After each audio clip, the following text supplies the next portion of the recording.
3, 2, 1, and we are alive. Hello, everybody.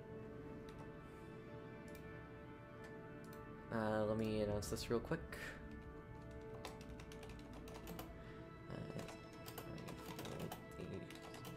Second, and we are live. It's KSP.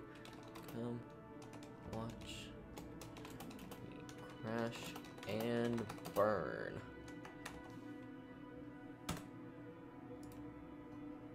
Not YouTube gaming. YouTube gaming sucks, okay? Sorry, just does.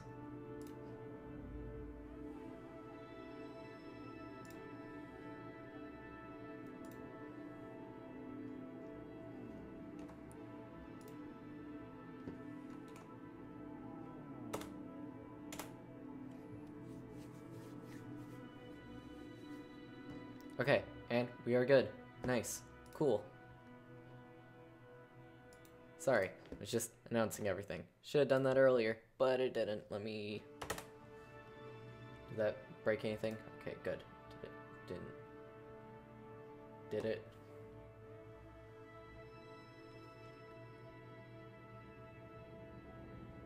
That cursor is showing up so weird. Why is that cursor doing that? What even? Okay then. Cool, I guess. Guess the cursor's just gonna show up like that. Let's start new. I have no idea what I'm doing. Sandbox, cause sandbox is fun. Let's just call this Yeet. The flag shall be... Yeah, ignore the cursor. Don't know why the cursor's doing that. No idea why the cursor's doing that.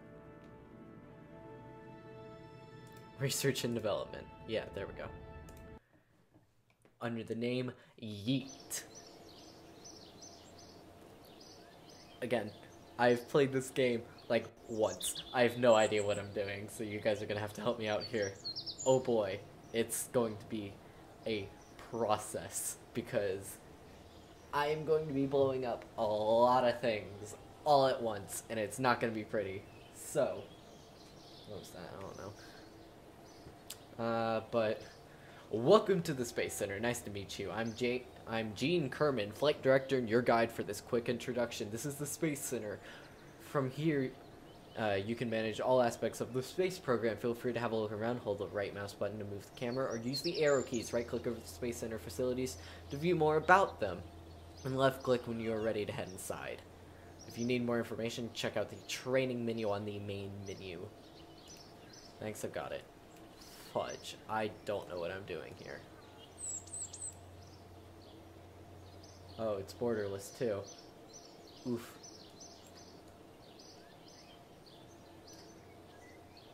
But this is going to be interesting. We got the vehicle assembly building, we have the space plane hangar, spacecraft tracking station, R&D, astronaut complex, mission control. I think we're just gonna... Let's just build a spaceship. Hello, I'm Warren Herr von Kerman, Chief Rocketry Engineer. This is the vehicle assembly building where we build spacecraft and later roll them out to the launch pad for flight. Pretty impressive, isn't it? On your left, you'll find components to construct your very own spacecraft. Select a starting part, then attach others to it to build a ship. You can then have a look around with the right mouse button or arrow keys. That's it, really. It's not as if it was rocket science. Oh. Anyhow, if you need a more in-depth explanation on how to build, have a look in the training section of the main menu. I'm gonna have to look at that eventually, but, shut up. I can go into it all by myself. Oh boy.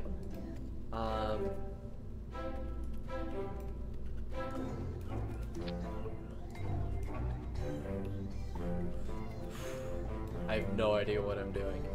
That's a big boy tank.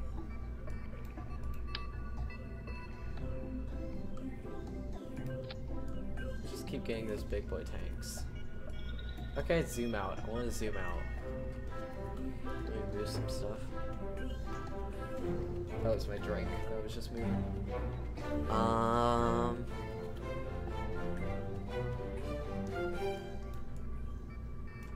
Zoom out, please. What's the zoom button?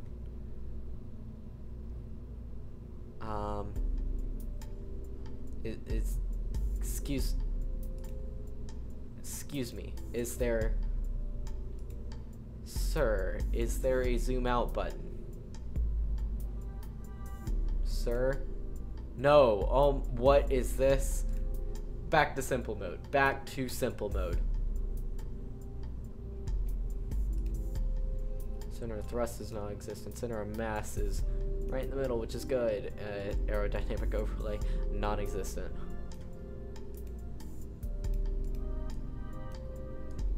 Okay. Payload, coupling, structural, so that's just structures and stuff. Command and control. What? Stabilizer.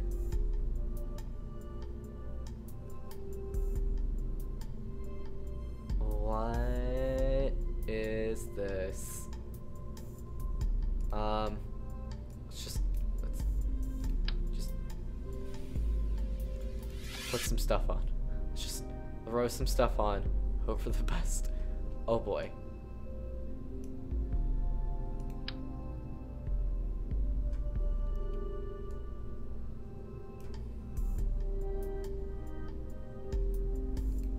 Okay, one there. One there. Actually, let's move it up a bit. Oh no.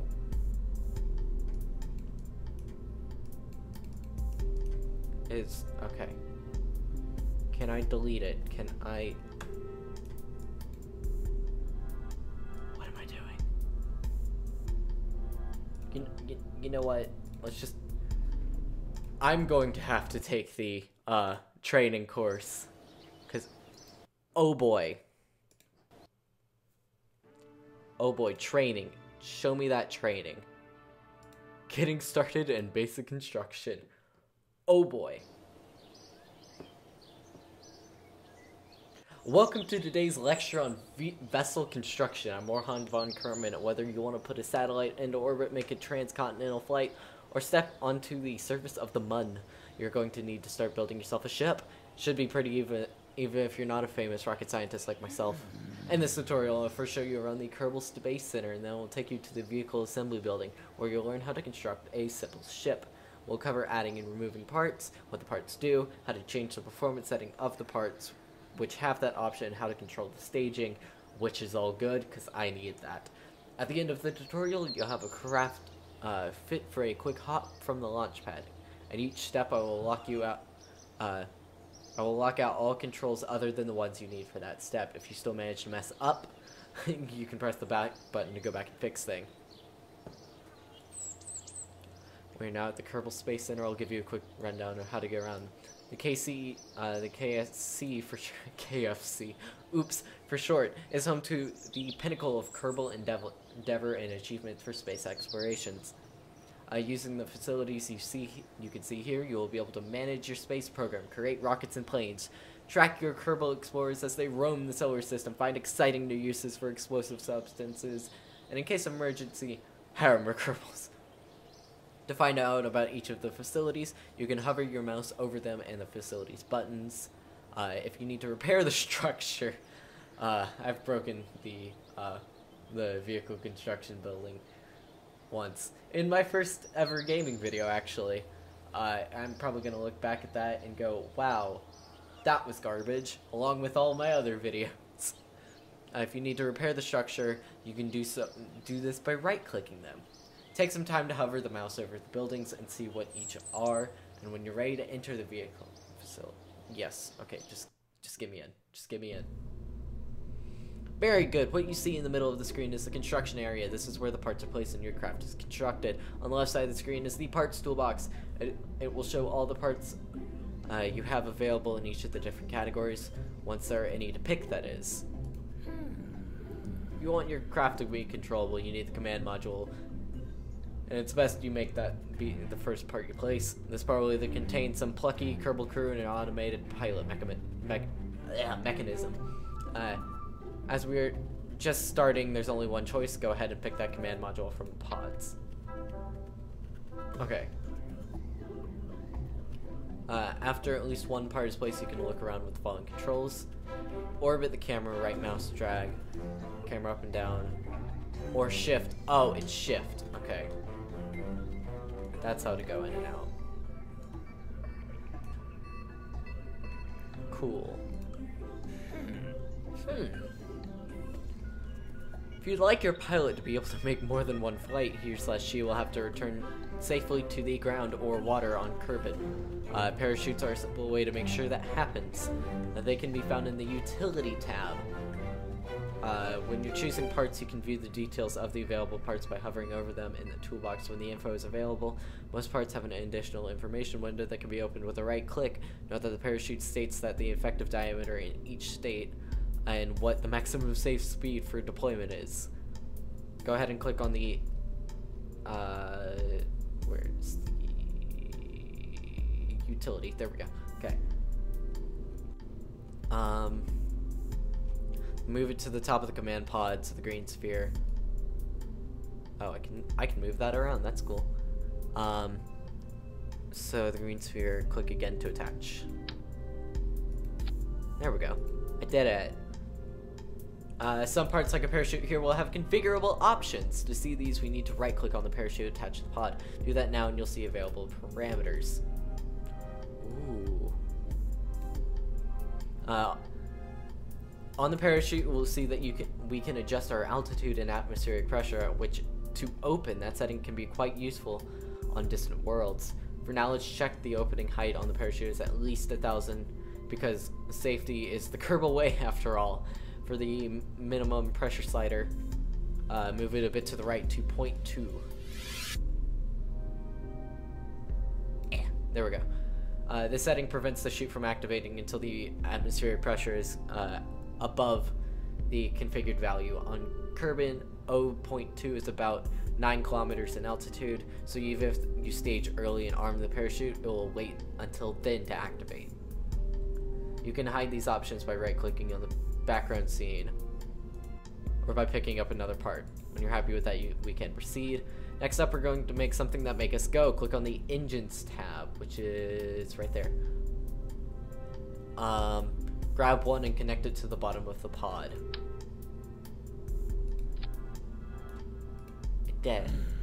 Oops, I forgot that you're just starting out. You're not a famous rocket scientist, and to make that craft survivable as it stands now, you'd have to be a better at rocket science than me. Impossible. The problem with that craft is that this solid rocket is too powerful for the payload.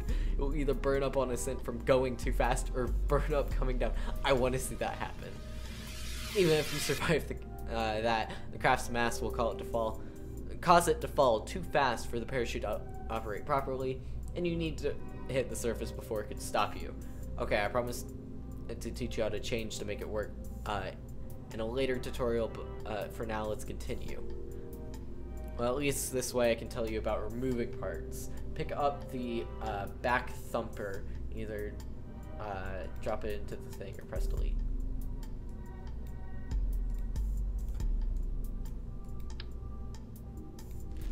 There we go, I did it. Instead, let's add a solid motor that's a better shape, better match for a ship this size. At the start of your career, you will have what I consider rubbish parts. Literally, the motor here looks like it may as well be a converted trash can. That being said, it does have enough oomph to get this little craft moving skyward and quickly. As you progress, you will be able to unlock more engines and other parts. For now, though, let's pick up the flea and connect it to the bottom of the pod. Yeah. Seriously, could you move, please? Sir, nice one. You've built the simplest survivable craft possible. Did you just call me simple, sir? I'm offended. We could go to launch this thing right now, but it might be safer to explain one thing first. In the bottom right, you will see the staging stack.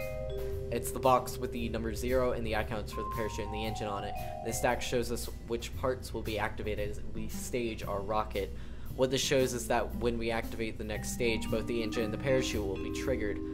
while it could be considered funny to open the chute and fire the motor at the same time, it's not going to give you much of a flight.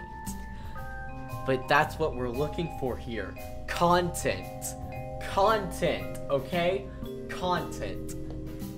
There's a difference between functional and content. If you move over the 0 stage, and you'll see a little plus or minus appear to the left of the box. Click the plus button to add a new stage. If you add too many, click the minus button to the extra ones to remove them. Make sure that you have precisely 2 stages. Cool.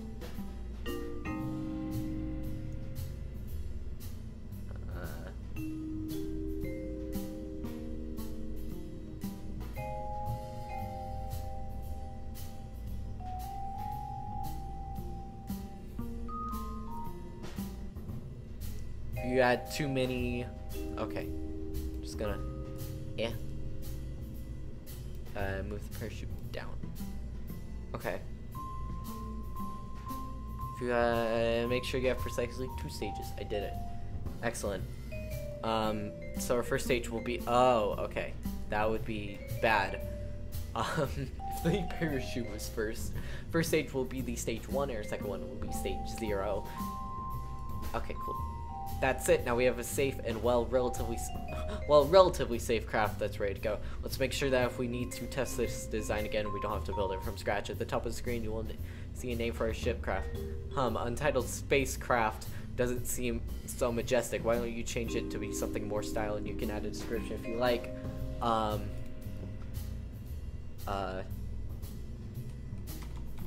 Yeet this thing.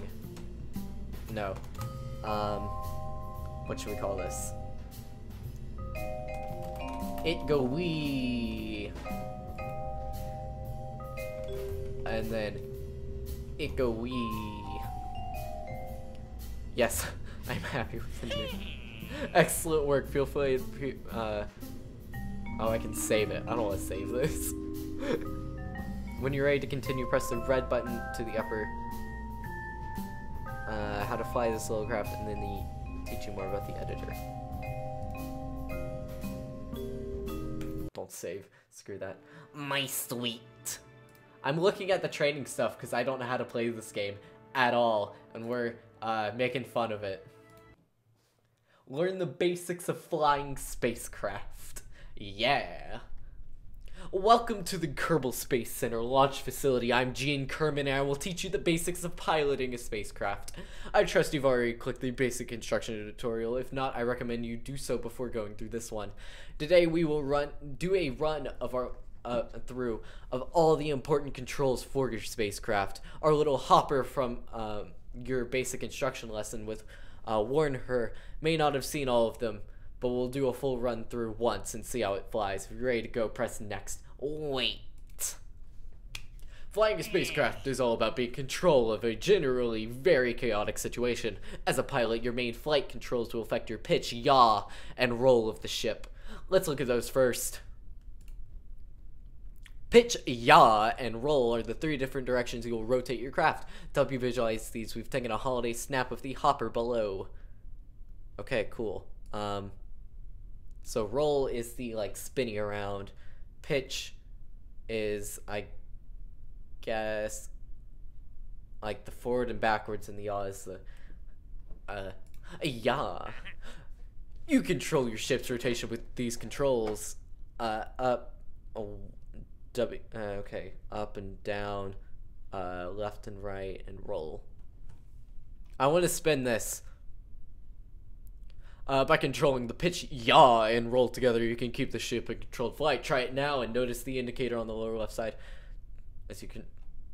Oh, cool. Yeah. Okay, cool. A throttle plus pitch, yaw, and roll are the main controls that you'll need to master for a successful crash-free flight. My summer has been fantastic. I have been doing YouTube and chilling, and it has been great. For a successful crash-free flight, we'll skip over the throttle control for now, as this vessel has no need for it. Don't worry, I'll explain it another time ways of use. Remember that all of these controls have a limited amount of effectiveness, so bigger, heavier ships will probably respond more sluggishly to the controls than a little small one. It's also good to keep in mind that as stages are separated from the ship, it will become lighter and will usually mean easier to control. Rest of the flight controls. In flight, all of your plannings you put into the staging sequence of your ship comes into play. Nice. From launch to the final deployment of the descent parachutes, you control the activation of several of the ship's parts by activating the stages. Launch. Okay, so space bar to do stuff. Notice the stage indicator in the lower left corner. It shows the currently active stage. Since we have a launch yet showing the first stage is active, I have your staging controls locked for now. Dang it, I want to already launch, please. So the staging indicator is going purple. One more thing on staging: if the staging setup is causing strife or you can change your mind about something, you can edit the stage sequence on the fly, pun intended. No need to go back to the assembly facility. Nice. An important part of flying is knowing how your ship is oriented. I say that wrong all the time. And where it is going. That's why a good pilot is always aware of the ship's altitude, where it's pointing, and its velocity vector, where it's going. These aren't always the same direction. As your skills improve, you should pick up on these. The big round instrument in the lower center of the screen is the nav ball. This device sums up most of the critical information needed for a proper death-free flight. Here you see the ship's nose in relation to the horizon when you're not pointing up straight. When you're not pointing straight up, it's easily visible in the sky, easily visible as a line between the blue sky and the brown ground, as well as its heading, compass bearing, its speed. You also get several icons that indicate things like your current velocity vector, but we'll have a look at those later. There's a reason I need to look on how to play this game, because it's complicated. I don't know what I'm doing. I'm going to crash anyway, but I at least want to be knowledgeable about why I'm kind of crashing. I should have done this earlier, but I didn't, because that's how good of a YouTuber I am. In the top center part of the screen, you have your altimeter, vertical speed indicator, and atmosphere gauges. The altimeter will show you the distance to the planet's surface at sea level. This means that the actual surface may be closer, so watch out for the ground when landing. Your vertical speed indicator shows how quickly your altitude is changing. When launching, it is considered best to keep this gauge pointed up. Wait, okay, so vertical speed indicator is... Oh, there it is. The atmosphere gauge indicates how deep your ship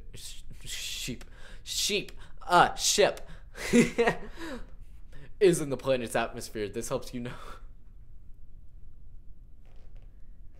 Yeah. No one, you are being personally addressed. I will call you out, Lila. Streams haven't been very, eventful recently. Yeah, not many people have been showing up. The atmosphere gauge indicates on how deep the ship is in the planet's atmosphere. This helps you know if the ship is high enough for orbiting without losing speed to air resistance, or judge how effective wings and controls surfaces will be. One last thing we need to give this rocket the green light. In the stage stack, you will show the indicator for your parachute. I know, I'm sad, I'm lonely. Last time I streamed Rainbow Six Siege, and I think the most people I had was 2, and then just at the end for the last 15, one person had it on the background and was playing with me and wasn't saying much, and then he left, and then for the last 15-20 minutes just no one was in stream, and I just ended it. In the staging stack, you can see the indicator for your parachute. This indicator shows when the chute will be activated by staging. I don't know. I've been announcing it. I've been asking people what they want to see. I was asking hey, what do you guys want to see? And I even said I had different options. I had Night in the Woods because I want to continue that. Oxenfree, which is another choose your own adventure thing that I want to start. I either want to make a video on it or turn it into a live stream, or this just to screw around. I know people are tired of Rainbow Six Siege, so I was okay, let's mix it up a bit. And I announced the other one just like 30 minutes before I started streaming. So it's like, okay, maybe that's it. So I announced this one like 9 hours ago, and I was like, okay, I'll stream at 5, but then I had to go out and do stuff. So I was like, okay, I'm gonna push it back to 8/9 because that's the time that people said that they would be able to show up at, and then just I guess no one is. I announced it in Discord. I don't know. Hopefully the big stream will bring in a ton of peeps. I hope people are excited for that. I'm really excited for that, even though like that hot sauce is ridiculously hot. Like I've eaten it personally, like just I've put on hot dogs and like ham and cheese sandwich, and you just need a little bit, a very, very tiny bit, and it's already like hot. That sucker is so hot. It's ridiculous. Like you need a tiny dot of it will already start like heating your mouth up. It's ridiculous. Yeah, and then I have the let me grab it real quick. I got the fireballs right here. The whole, like, we still have a whole bunch. So I was like, okay, let's use that. And then, fudge. The other thing I had was, oh wait, let me move face cam down, because apparently I didn't have that all the way in the corner. Now it's all the way in the corner. Yeah, I won't hold you to it. I'm fine if you don't do it. Then Bean Boozled. All the beans still in there. I'll just move that over here, I guess. And then we still got, yeah, armpit. We still got all the tattoos. All of them. There's still a ton more. I just, they're like put down there and I don't feel like getting them out. And then finally, like, I forget what's in this bag. Thank you, bot, for being like, oh yeah, this is where where I put all the stuff. It's a bot that I set up, like, because Nightbot freaking sucks. So I was like, hey, I'll set this bot up. It sucks as well. There isn't really good bots for YouTube, which is horrible. And then I have like 2 cans of shaving cream that I was planning on doing at the last stream, but that option never came out. So I was like, okay, I'll just use it later. So I was like, okay, $20. You get a pie in the face. Camera, thank you. Oof. And then, obviously, $250. Ooh, that's gonna be spicy. That's going to be one spicy boy.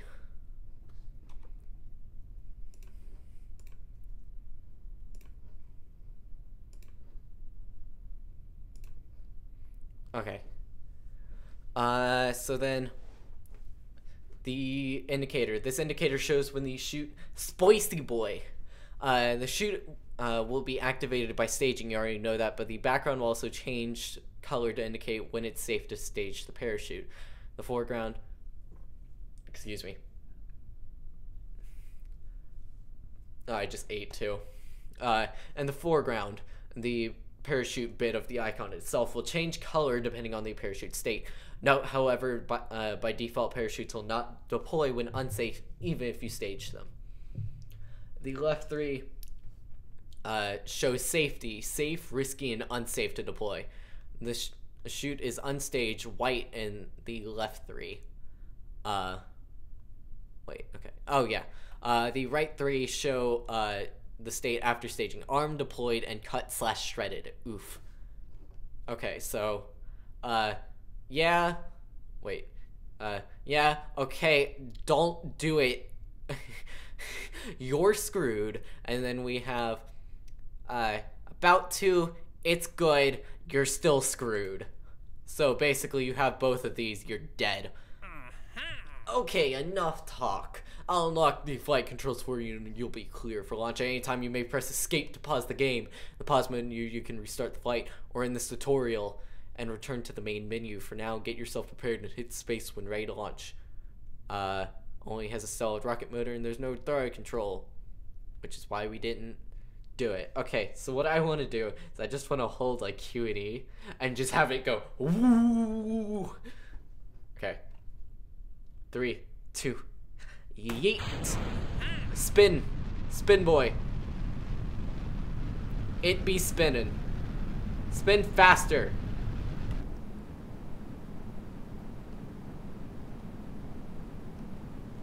I don't know what you're doing now. I'm just kind of messing with it. I want to get unstable. There we go. It's spinning. It's spinning. It's working. Get dizzy. Throw up, Valentina. Oh. Look how fast it's spinning. Oh no. Oh boy.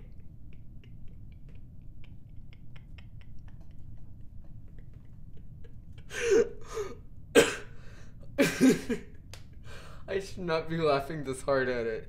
Zoom. Bro, don't be smiling. Don't be smiling. You're screwed. You're so screwed. Oh my. Oh. I'm not okay. I'm not okay.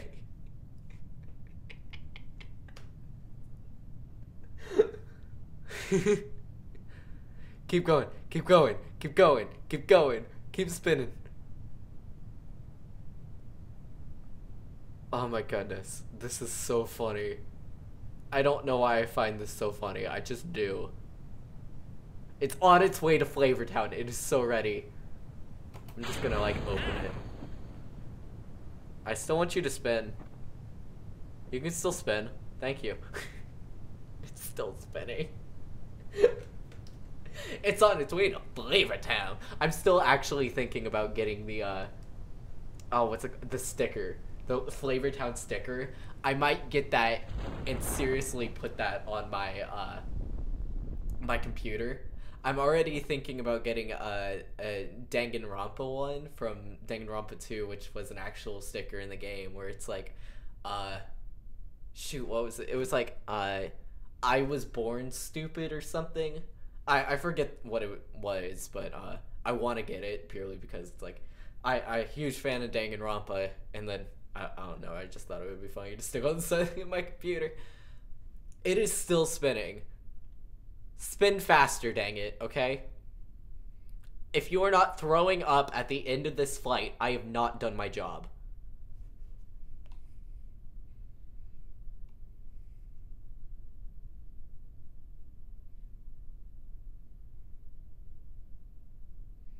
Can it go faster? I want it to fail. It's not as entertaining when it actually works. It is still one spinny boy. Why is it still spinning?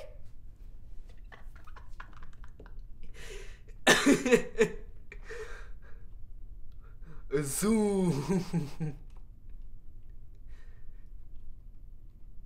Okay, fine. Stop. Fall over. See if I care. I hope to see you again about suborbital flight. Okay, then. That's cool. Oh. Oh, we got 2 people. Hello, welcome to stream. How are you doing? We're doing the training stuff, and I just lost it watching just a rocket spin. I laughed way too hard at it. Let's do intermediate construction. We'll keep talking. Good. Oh my god, that was amazing.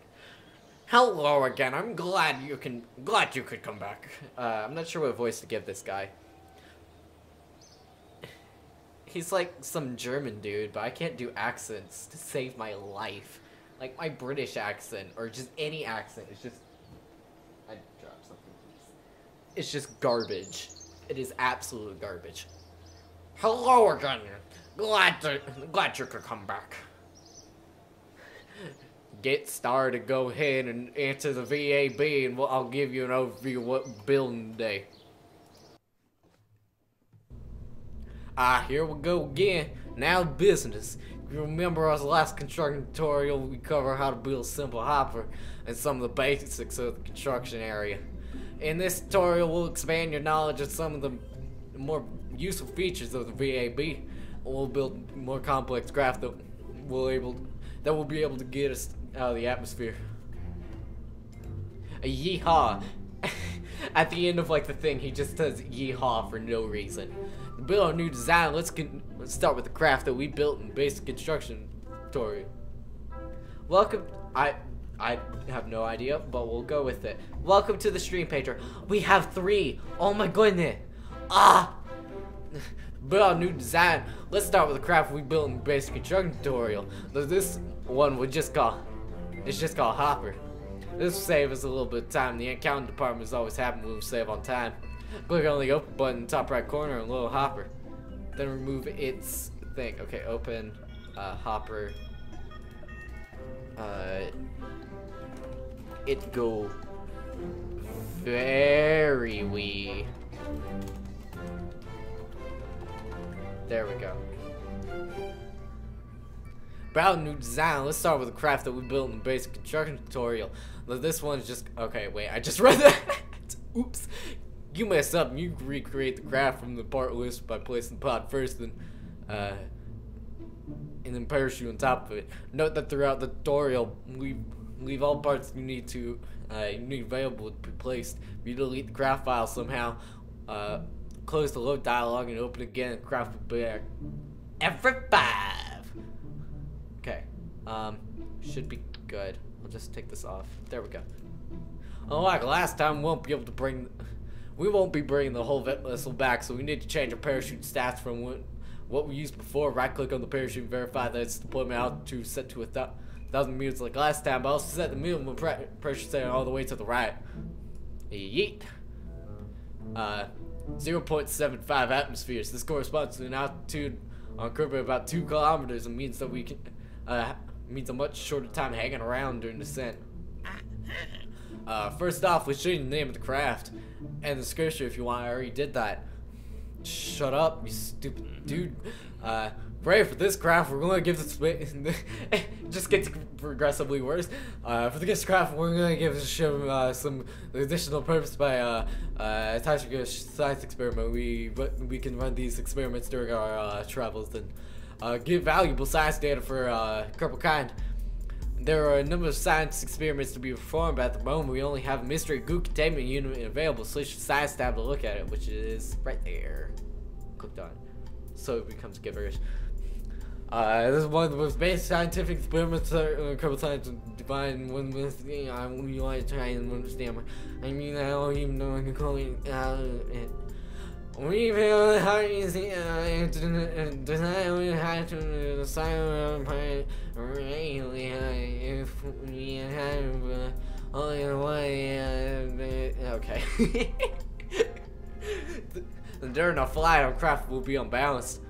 One way we can solve this extra goo container is the opposite of the rocket, so balance. Luckily, we have a symmetry tool to help here. These buttons control symmetry highlighted, which is that one. Press the symmetry button or press the X key.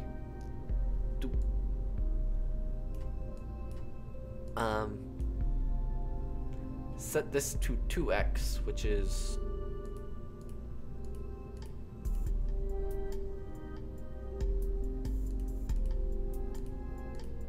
what's 2x?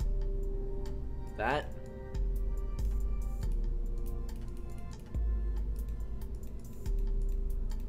That should be good. I don't know. And then pick up and place a mystery goo container on one side of the pod near the top.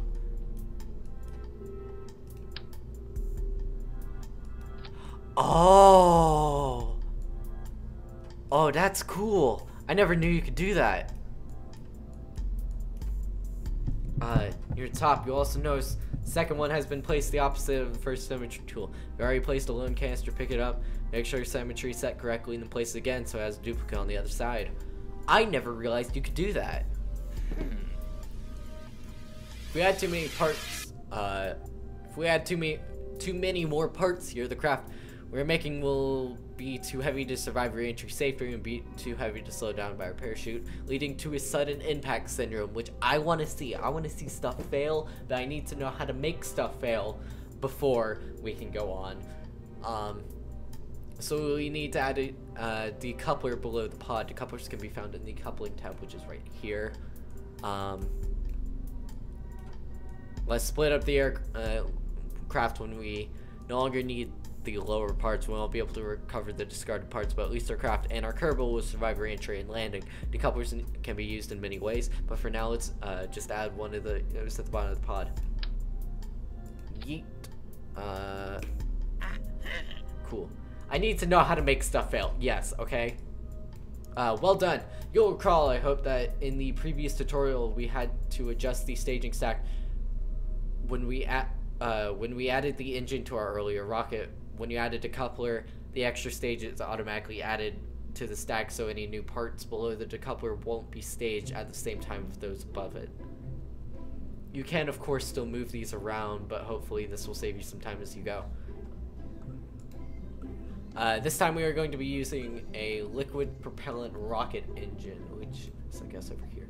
Ooh. Unlike solid rocket motors, these engines don't carry their own propellants with them, so we need to add some fuel tanks. Oh, we need to go to Ooh. We're still using these early parts, so only FLT 100s are available. This is another area, like engines, where advancement brings bigger and better parts. We're going to need 5 of these tanks to get us into space. Before you grab 5 of the tanks from part 2 logs, though, let me give you another tanks, because efficiency is my middle name. Once you place the first tank on the rocket, you can duplicate that by holding the left Alt key and clicking the tank. You can do these on the bottom tank a few times and quickly get 5 of the attached without having... Oh!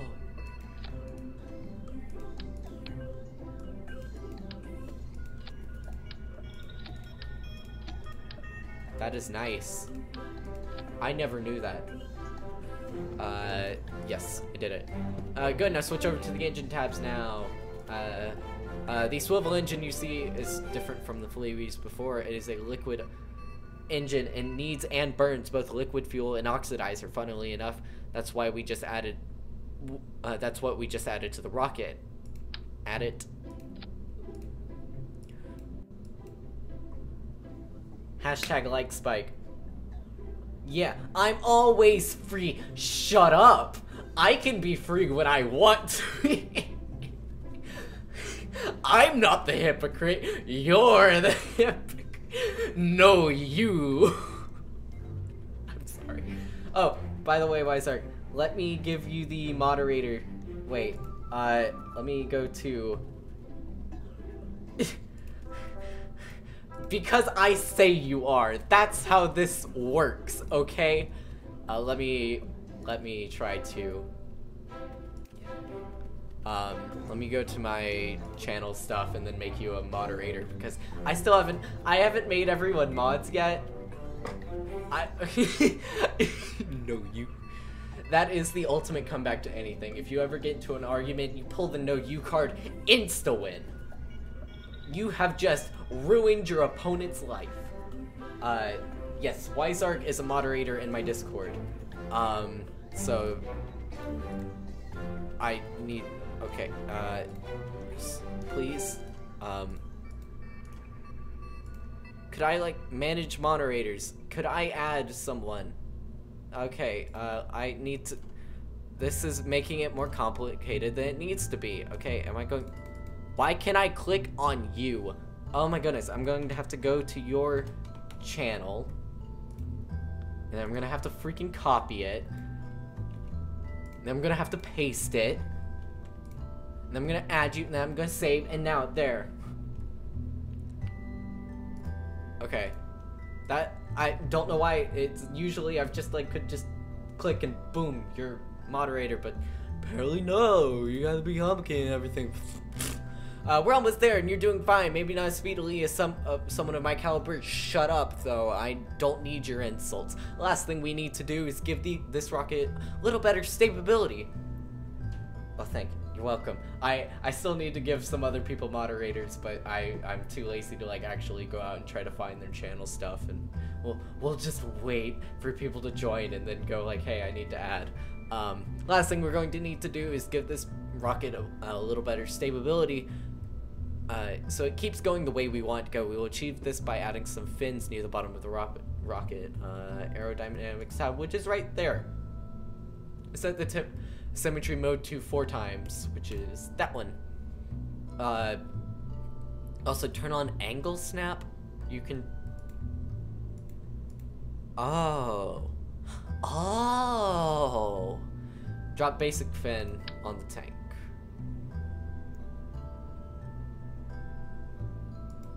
There. You see the other 3. That is so cool. Excellent. We've got a rocket ready to try your hand at other things too, or head over to the science tutorial. Okay. So, I think I have learned enough to... Okay, you have fun doing the do. I will be blowing up rockets. Resume saved, I guess. Let's do yeet. Let's load that, and we'll start blowing up rockets now. I have no idea what I'm doing, but it's gonna be fun. It's going to be horrible though. It's going to be terrifying. So I think what we need to do is we need to add the pod first, and then, you know, like, we could do this like a responsible person, but what I want to do is just like add a ridiculous amount of just fuel containers, and then we'll add an engine, and then we'll just like put a whole bunch on the sides, and then we'll just shoot this sucker up into space. That's too big. That's good. So what we're going to do is we're just going to take this and just copy it. Oh, fudge.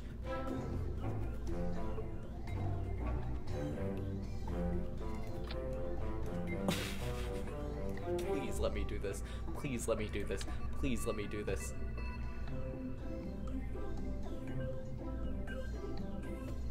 If I can do this, this is going to be amazing.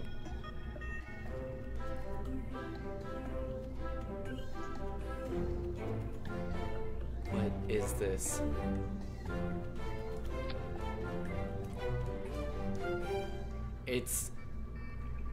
This is terrible, but I want to see this. I don't know what I'm doing, but let's just, wait, what if I just, like, no, I just want this.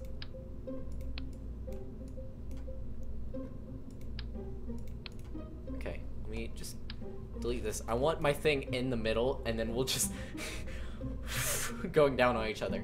That should work fine, shouldn't it?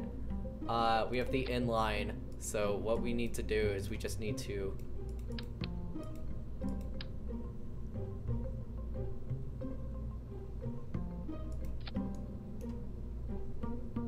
what is this?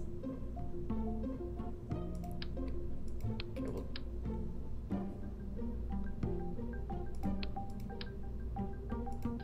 and then we'll take, no, sir, get back on. Sir, what are you, sir? Okay, go out, and we'll just take this, and we'll, no. Sir.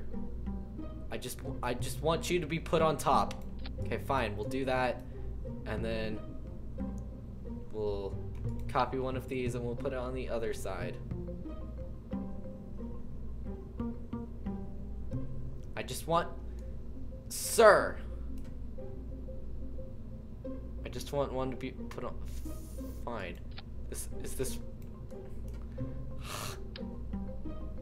I just want you to be put... Fine. We'll do this.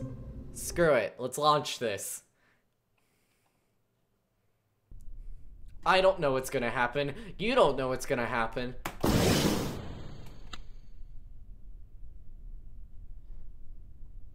Well, screw you then.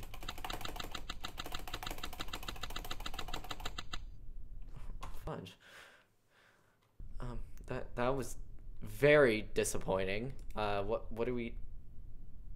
Recover vessel. What was that?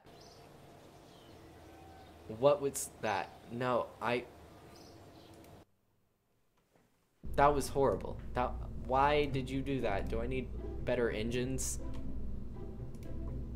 I guess I need better engines. So let's move the engines. And let's put these on. Hopefully these work. I don't know if they work.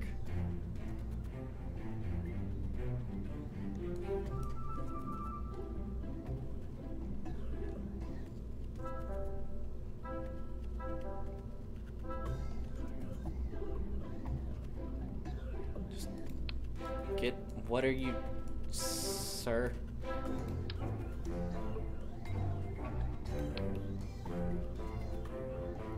I gotta go have fun. I will keep on destroying this stuff. Can you rotate? Like, why aren't... Fine. This is... Boo! Let's just delete this. This is garbage. Reset. Nothing to reset. Just delete everything. Delete everything. This is horrible. Don't save. That was garbage. No. Just delete. Just there. Okay. What do we build now?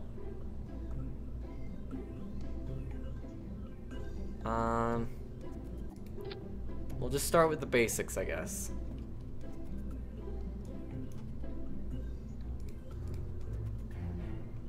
Then we'll add these fuel tanks.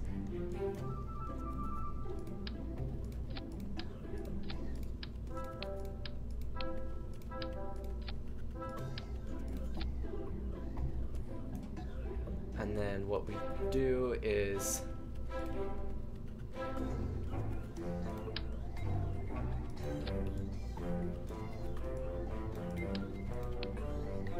no, okay. I know what we need to do. I'm gonna just add one right here. And what we're gonna do is we're gonna add a coupler to the bottom of it. And we're just gonna add 2 different stages. Okay, coupling. I keep clicking off of it accidentally. Stop accidentally clicking off, please. Nope. Nope.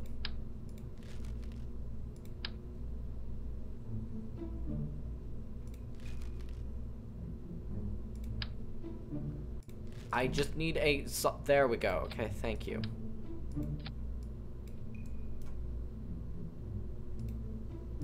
Just move this one here. And then what we're going to do is we're going to add multiple wings, and we're going to add fudge. No, these puppies are big, so we'll add these. But what we need to do is we need to add... We're rotating. We're gonna get this puppy to spin, because I know I did this last time, but it wasn't as satisfying. I'm just saying.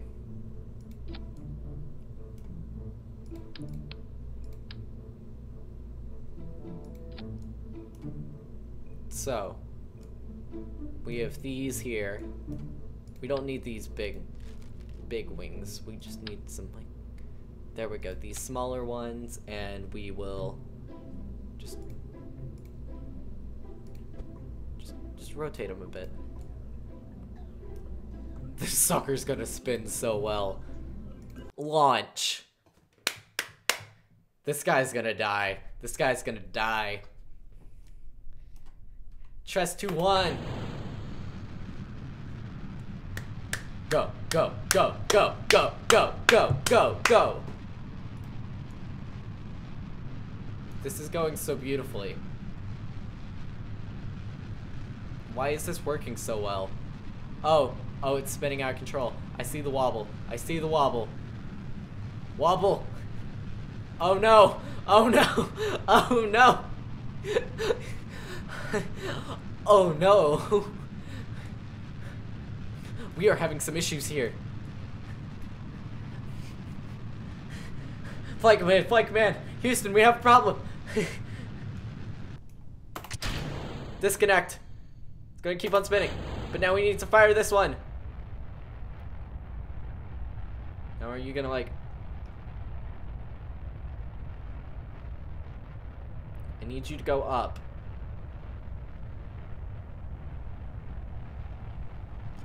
Or you could just torpedo into the ground. I guess that's a second option. I'm fine with it, I guess. Whee! But if you're going to torpedo in the ground, there is one rule you have to follow. You have to hit one of the buildings. Torpedo into that one. Torpedo into that one. Torpedo into that one. Come on! You're gonna disappoint me here. You were so close.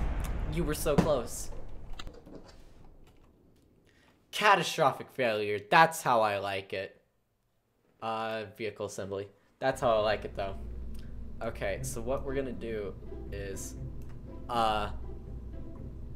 we're just gonna we're gonna try it again, but wait. Okay, here's what I want to try to do.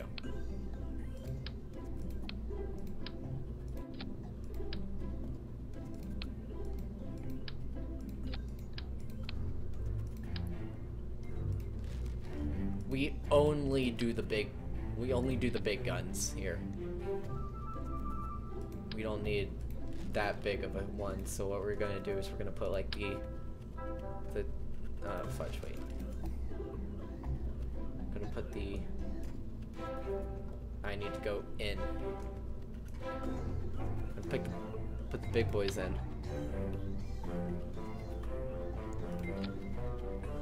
And then we'll rotate it.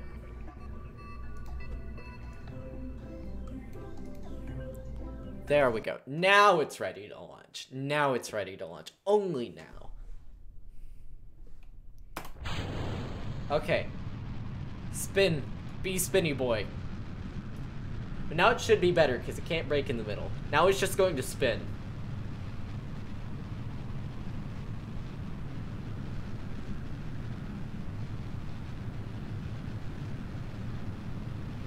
I don't know what's gonna happen.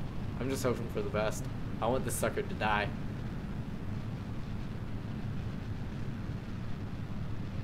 It's going so fast. Look, it's breaching the atmosphere. It is catching on fire. Is this a good or bad thing? I don't know. Oh, it's burning. It's still spinning. It's both. It is still burning, but not as badly. It's in space. We are in space. Have we actually made orbit? Oh, this sucker's gonna land in the, oh, he going up. And then he's just gonna, wow. Okay. Holy cow.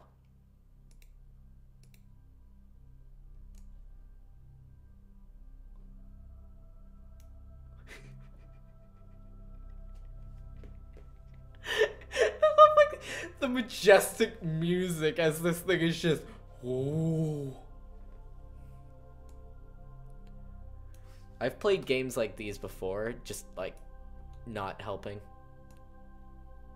Okay. Can we speed up time?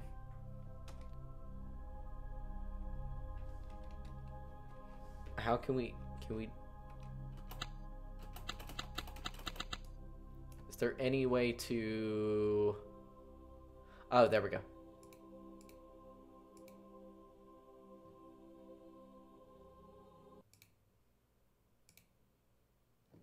Okay, we're going ×4. Oh, we're back to rocketing.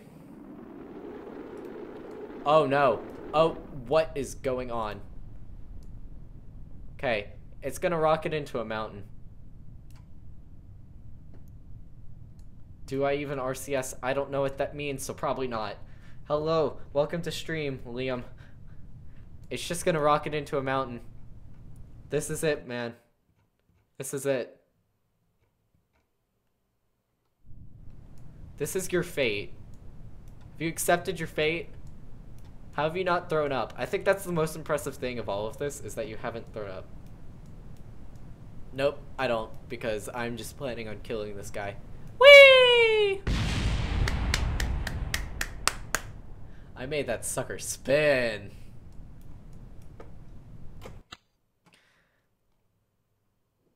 Cool. I did it. Verge vehicles in. I don't know how to play this game, like, at all. We could go back to the tutorial. We could. That I could kind of learn. I'm going to go back to the tutorial just to, like, learn some other things. Because, like, I know, like, we could do, like, the just, oh, yeah, killing it over and over and over again, but I think if I know how to do stuff better, it would be more entertaining to kill it. In this tutorial, the essential flight controls and instrument required to launch a simple rocket to a almost respectable altitude, and how to get back in one piece.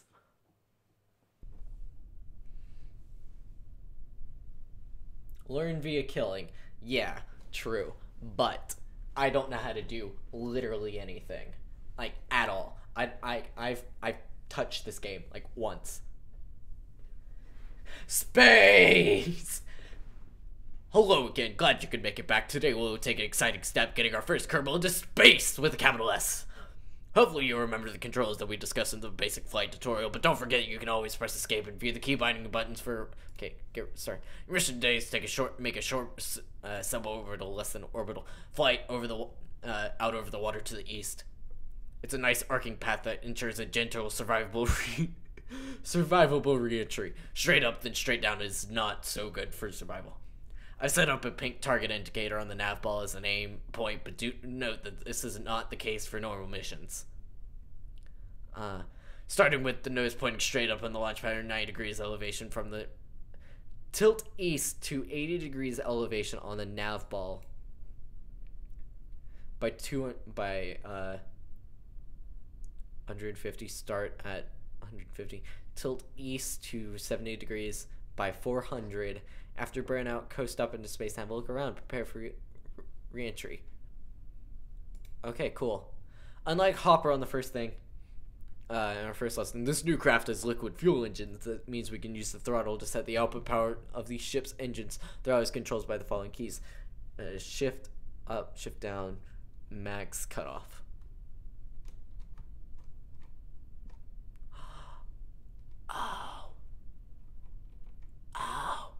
That's cool. That's cool. Have the control from... Yes. There we go. SAS stands for Stability Augmentation System, although Kerbal astronauts usually Sickness Avoidance System. Whatever it stands for, what it does is to stop the ship from spinning around. I want it to spin around, though. Using the computer-controlled auto-torque drive compensator technology to counteract the rotation of the ship. In its simplest mode, it will keep the ship aligned with the orientation it has when you turn SAS on, or if you pitch yaw roll while SAS is on, the orientation when you release the controls. SAS can be activated or deactivated if on momentarily by holding down the F key, and we toggle by pressing the T key. Oh. If you have a problem following the maneuvers, once you enable SAS and lift off, you can click the small red button left of the nav wall that has a miniature target indicator.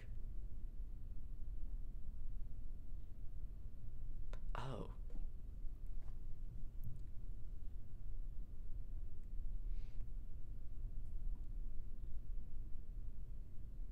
Okay, so I can't do it until we are flying, but that is not good, because we want to man up. Okay, it's a bit too much of an engine, so we're going to throttle down for launch. Set your throttle to 2.3, the upper. Okay, so there we go. uh, turn it on. It will keep you pointed where you want to be pointed.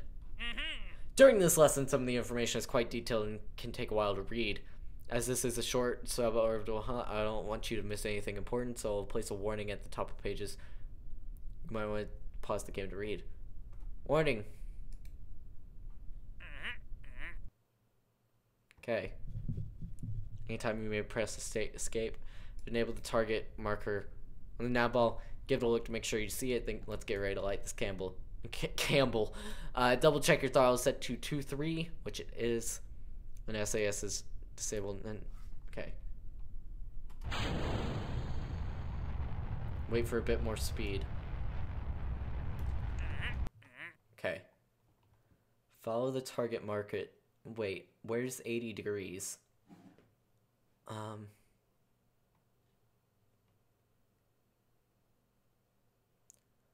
know how to do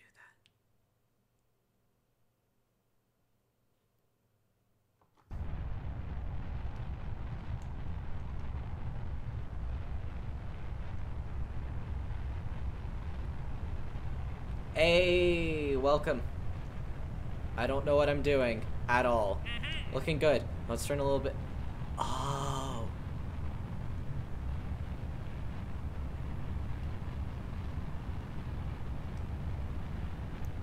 So we're just kind of. There we go. Cool. Okay, so this is the pitch, I guess. This won't work. We got the rocket. Go ahead and throttle up to full power. Maximum power! Oh, shoot. Wait. What'd I do?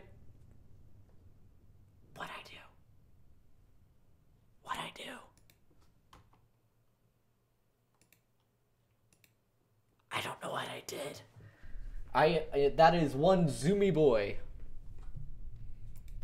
I don't know what I'm doing. Okay.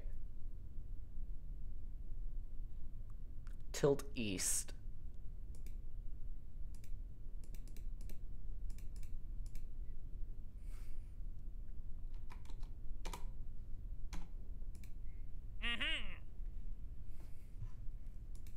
Cool.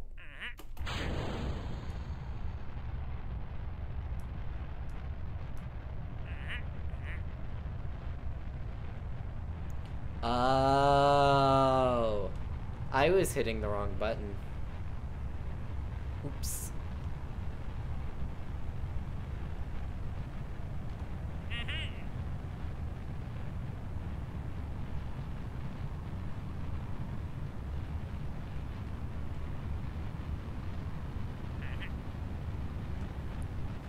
Throttle to full power.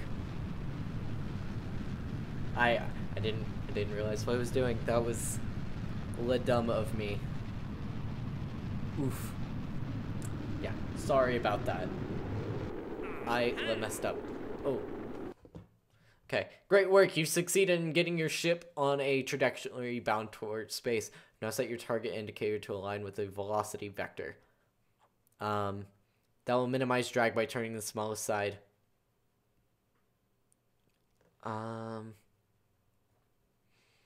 Smallest side the machine into the vehicle into the airflow. Somewhere around here you'll see a nav ball indicator auto switch from surface to orbit, accompanied by the speed number jumping. Okay.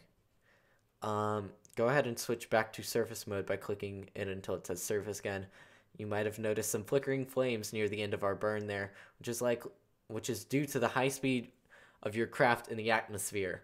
Normally our ascent would be a little bit slower, but I'm sure my friend Warner has helped you build a ship, it was trying to say craft, that can withstand this heat, and besides this high and this slow, you'll be fine.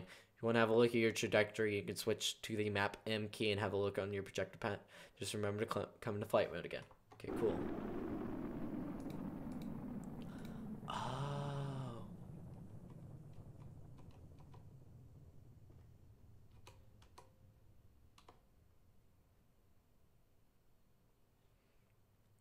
Okay. So it switches to orbit there. And then we can check our map key. Ooh. Look at it. Okay. Now that we're coasting on our way, we've got a little time to check. Once you clear the atmosphere, we'll go over what you can do in space. Wait, okay, M.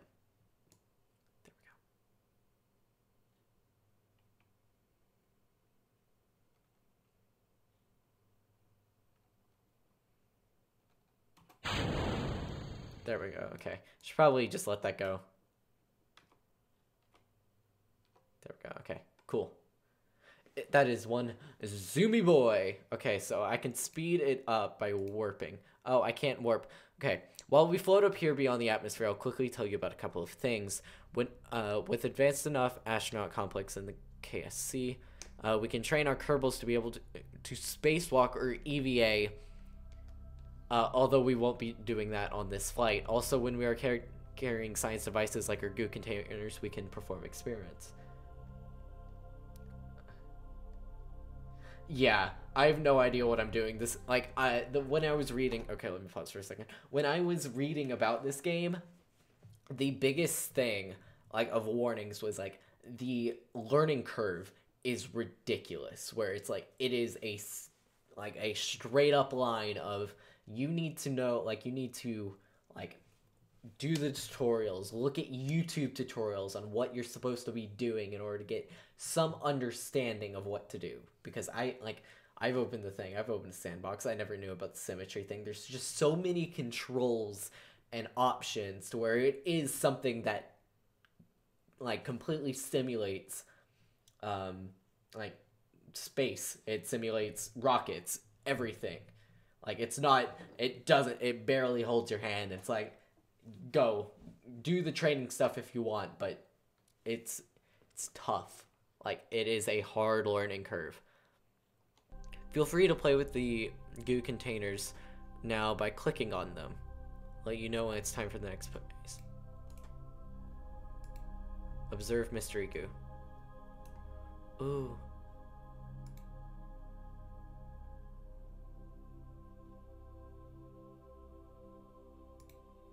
Okay.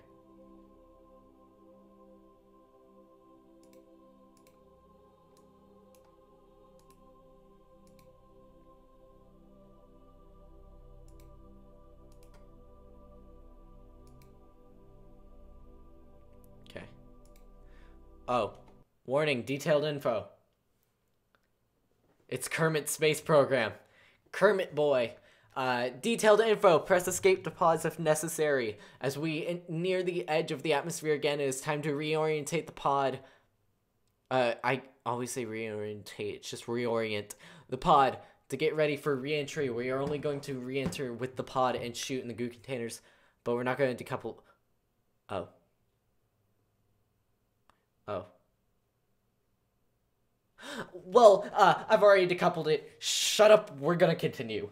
In real missions, it's best to keep your upper stage until the very last moment. You never know when you might need it. Anyway, it's best to re-enter bottom first since we are ascending about 70-degree pitch. We need to go over to a negative 70-degree pitch. That means you want to aim the top of the capsule at the 70-degree pitch line, but the opposite heading. This is a heading of 270 on the nav ball and a 70-degree pitch. I have placed the target marker there to help see the lines. Turn your SAS off, change your altitude, then turn it back on again.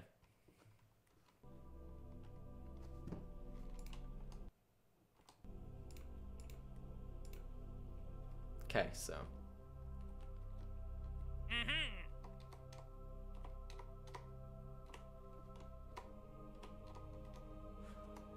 On. There we go.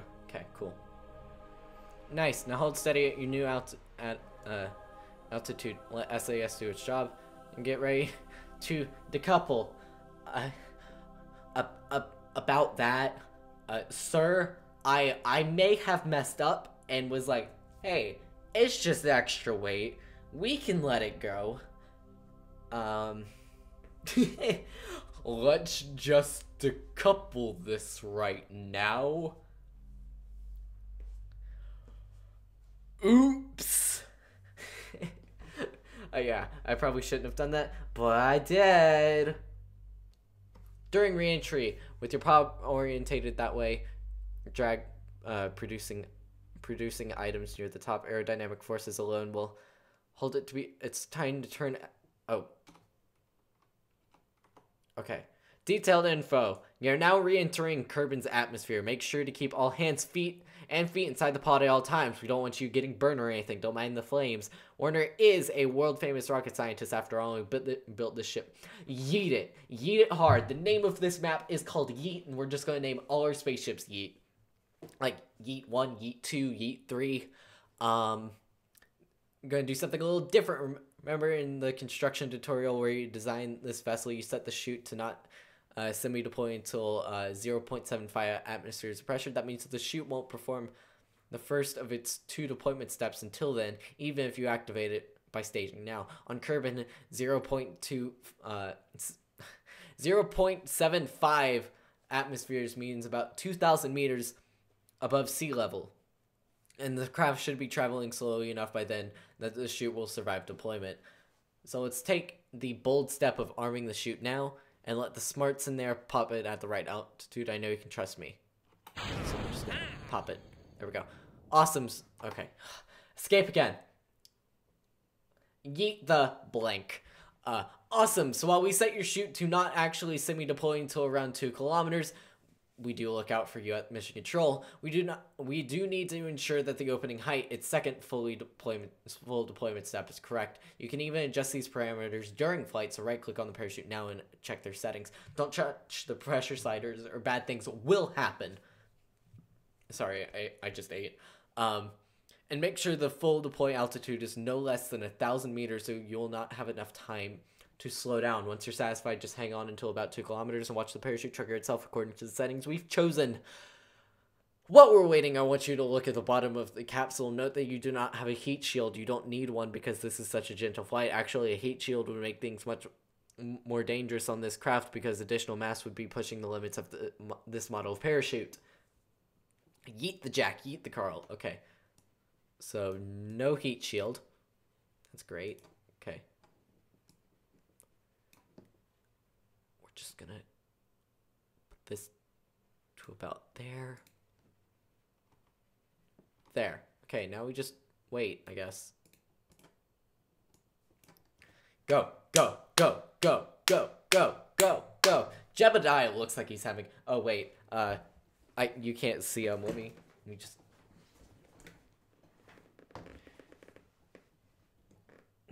Jebediah looks like he's having a great time over there. He looks like he's having the time of his life. Look, it's space. Look at all the space. Jebediah. Let me just move the other way. Whee! Oh, fudge. No, I'm stuck on the green screen. Ugh.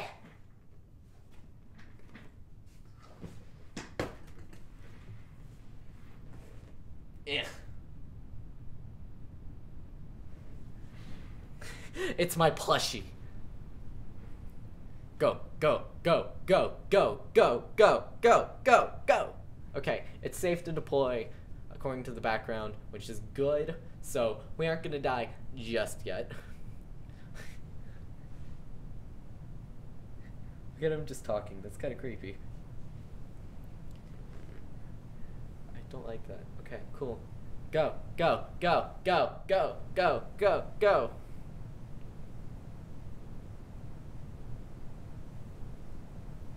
Oh, it's just about to land. Okay. It's gonna arm now. There we go. And now it fully deploys.